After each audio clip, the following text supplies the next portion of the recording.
talk about someone like last 5 years. Last 5 years you talk about someone. When you meet them, you have to answer what you said, you know.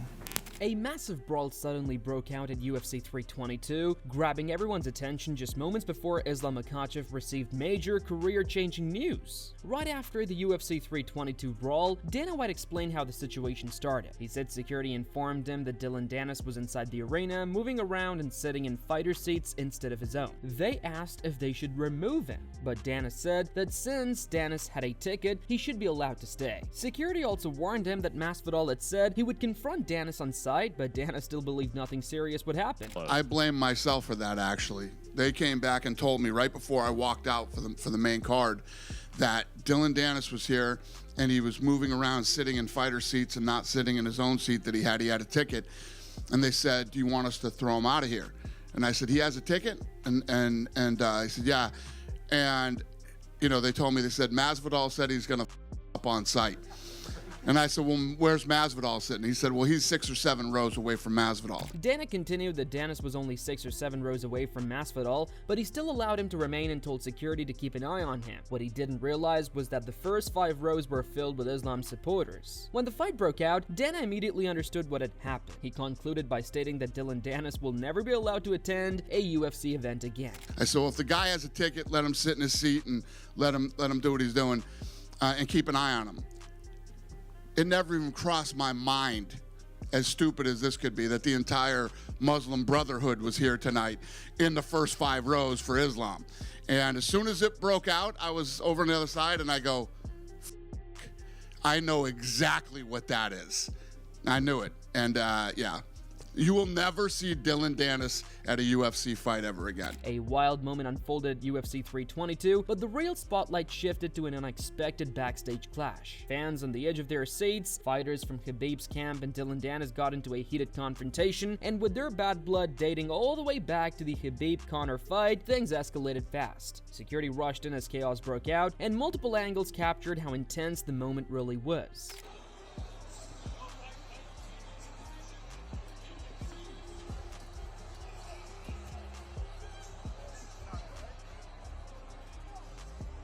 After explaining that Dillon Danis would no longer be allowed at UFC events, Dana was asked what steps the organization planned to take next. Reporters questioned whether the UFC intended to file any charges after the incident. Dana kept his response clear, stating that the organization wasn't looking to escalate the situation legally and preferred to move forward without further action. Not that I'm aware of, no. Okay.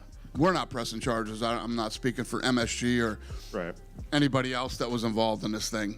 I don't know, but we, the UFC, are not pressing charges against anybody. After Dana confirmed that the UFC wouldn't pursue charges, the focus shifted to the fighters involved, especially Islam Makhachev. Reporters wanted to hear how he viewed the situation since the conflict happened near his team and involved someone who had spoken about them for years. Islam responded calmly, explaining why the confrontation happened and why he felt the reaction from his side was understandable. Talk about someone like last 5 years. Last 5 years you talk about someone. When you meet them, как будете должны отвечать за свои слова. You have to answer to what you said. You have to answer what you said, you know. And today I don't think he answered, you know. And he still say a lot of bad things about our team, and today he coming and somebody just meet him. He talk about this guy's bad, and today the guys just meet him. That's it. Dana said he's banned from UFC events for life, so he'll never be back to one. He have to ban from this country also. After the chaos surrounding the event, attention shifted back to Islam Makhachev and his performance. Reporters asked him about the state of the welterweight division and how he felt competing at the new weight class. Islam used the moment to explain the level of competition, his goals, and why moving to welterweight feels like the right step for him. This is the much competitive division right now, welterweight. Sure, 100%. Like a lot of young guys who fought today. Next week's gonna fight couple guys, and also Kamaru, Tapuria, you know, all killers want to take my belts. No, I don't give, you know. I working so hard to be double champion, and I feel today I don't have to cut much weight, and I'm gonna defend my belt many times more. Furthermore, reporters asked him about the constant claims from opponents who say they can knock him out. Islam explained how he approaches those statements and why he believes his style remains effective, especially now that he's competing at welterweight. The same things everybody say, I'm gonna knock out Islam. It's if I stay, they're gonna knock me out, but I'm gonna try 1 time, 2 times, 3 times. He gonna defend, but I'm gonna still going. And I told you guys, in the welterweight, I don't think someone can stop my wrestling.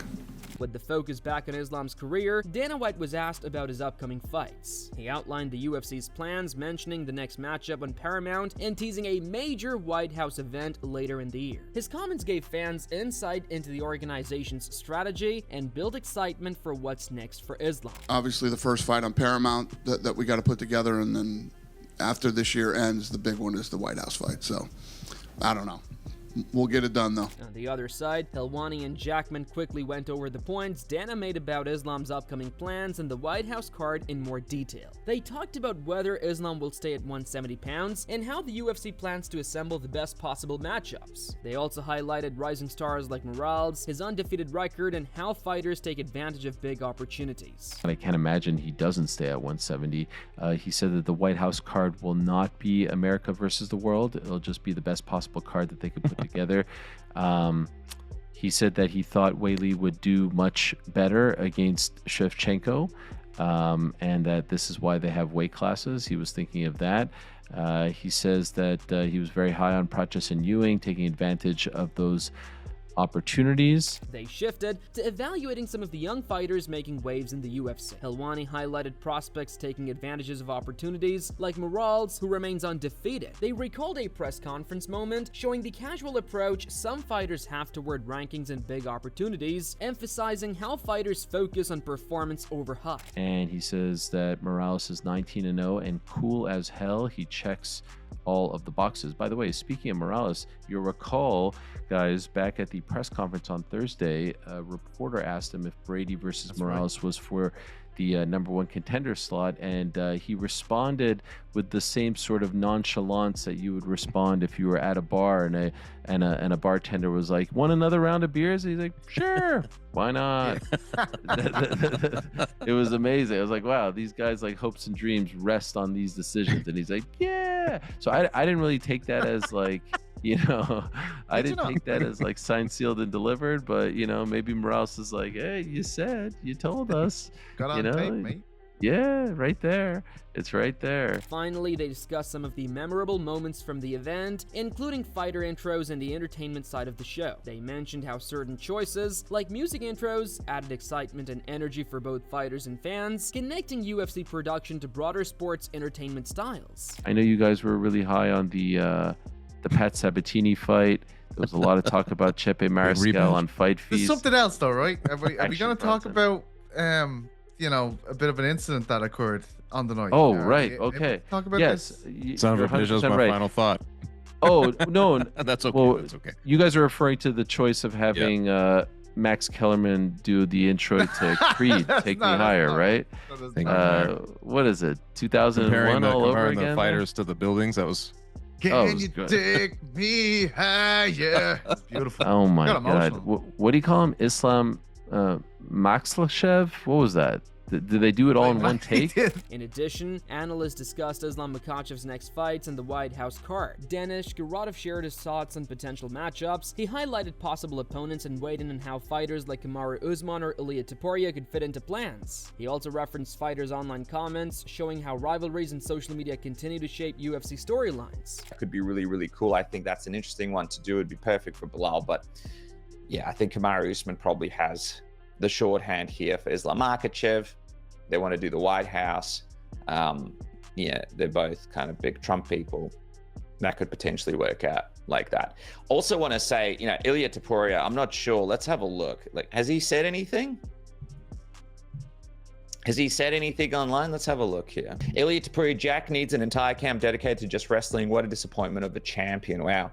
You should go to Georgia to learn something. Okay. Shkaratov then looked at potential contenders like Ilia Topuria and how fighters are positioning themselves for title opportunities. He discussed opinions from managers and analysts, including Ali Abdelaziz, and reflected on whether a fight at 170 pounds between Islam and Topuria could make sense for a high-profile White House event. Islam, you need something you can't train: emotion. You're the most boring thing in this game. Every day, I'm more certain I put you to sleep. So there you go. It looks like Ilia Topuria is still in the Islam Makhachev sweepstakes. As you guys would have seen, Ali Abdelaziz, he believes that Ilia is still a chance to potentially fight Islam. He mentioned he thinks he's hiding in the wings to do it. I spoke to Brendan Fitzgerald and some other people before this fight. They believe that it's going to be, a paramount lightweight defense for Gaethje. For Ilia Topuria next, potentially against Gaethje, Paddy Pimblett. But after what you guys saw from JDM, are you interested in seeing an Ilia Topuria fight at 170 against Islam Makhachev at the White House? We're at the White House. It's a big fight. Building on discussions about potential opponents like Ilia Topuria and the White House card, Islam's coach, Javier Mendez, shared how they approach fight selection. He explained that while the UFC makes the final decision, Islam's preference matters, and the team is ready to take whichever matchup the organization approves, including the high-profile White House fight. To see what Islam wants. If Islam wants Ilia, then that's what we take. If he wants somebody else, that's what we take. But then the UFC makes the final decision, right? Whatever the UFC is going to give us, Islam's going to take, but he wants the White House. Following Javier Mendez's comments on Islam Makhachev's fight preferences, manager Ali Abdelaziz clarified the fighter's weight class plans. He explained that Islam will focus on welterweight moving forward, eliminating the need for extreme weight cuts. Abdelaziz also noted that this approach allows Islam to fight more frequently while maintaining peak performance, giving fans a clear picture of his future in the UFC. Doesn't matter. We're gonna talk with the UFC and we're gonna see what's next. Now he doesn't have to cut this much weight. He can fight every 3-4 months. No problem. So we're gonna see him at 170 from now on? Yes, this is his weight division. He's not going down to 155.